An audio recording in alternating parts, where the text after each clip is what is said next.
hammaga xayrli kech, yaxshimisizlar, kunlar yaxshi o'tdimi?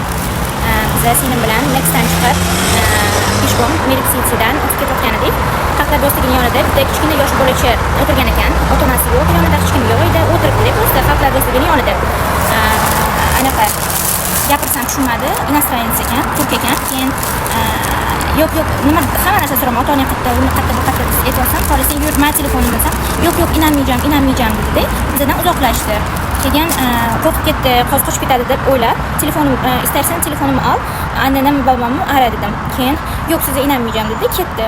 Endi qo'rqdi, qochmasin deb biz sekin borib xalqlar do'stligini metropoliten xodimiga aytdik. Ular ham qidirib chiqdilar. Nadiyas topiladi, lekin mendan boshqa turkcha bilan men telefonimni berishga harakat qildim, chalishdim. Telefonni olmadi. Undan keyin pastga o'sha polisga aytib kelganimizdan keyin singlim qarab turganida boshqa ikkita ayol ham kelib, ular ham mana shu turkcha gapirishdi. Turkcha gapirib yordam bermoqchi bo'ldi, lekin ulardan ham qo'rqib metroning ichiga kirib ketdi. Oxirgi ko'rganimizda shu xalqlar do'stligi metrosining ichiga kirib ketdi. Keyin ko'rmadik. Men har tarafini xalqlar do'stligiga qarab chiqdim. Hozir Paxtakorgacha ham yurib qaradik. Ana metroni xodimiga aytdik. Ular endi ratsiyada boshqa metroni xodimlariga aytgan bo'lishlari kerak. Надеюсь, inshaalloh topilsin. No, ehtiyot bo'linglar. O'zbekistonda namnoga ishonchliroq deb o'ylayman, chem Turkiyadan. O'shaning uchun bolalarga xatab aytib qo'yishsin, nomerlarini yozib berishsinmi bilmadim, yo'qolib qolsa. Shunaqa.